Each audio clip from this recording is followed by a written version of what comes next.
Isabelle Mergo, figure emblématique du cinéma et de la télévision française, est décédée le 20 mars 2026 à l'âge de 67 ans. Son décès a été annoncé par l'animateur Laurent Ruquier, qui a partagé la triste nouvelle au nom de son entourage.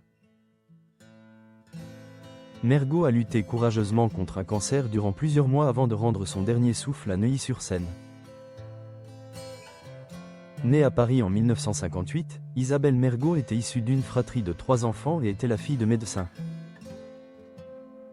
Son père, chirurgien, et sa mère, chercheuse, ont sans doute influencé son parcours.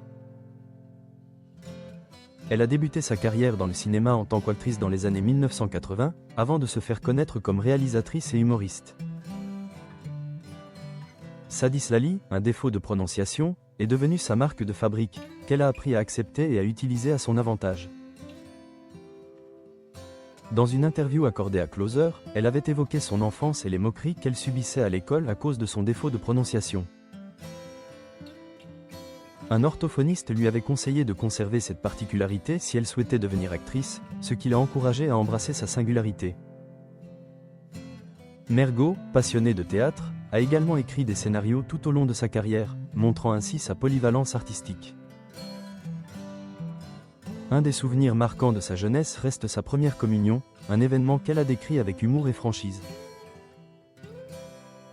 Dans l'émission Ça ne sortira pas d'ici, elle a raconté comment cette journée, censée être spirituelle, a rapidement tourné au désastre.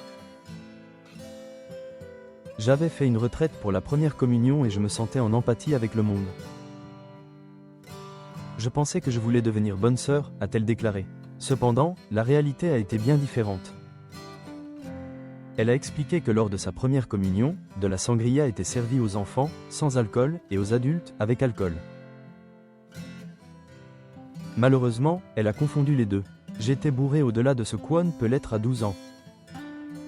Il y a une photo de moi en robe blanche avec des taches de vin et ma croix sur le côté, en train de décuver, a-t-elle ajouté, soulignant le caractère cocasse de cette expérience.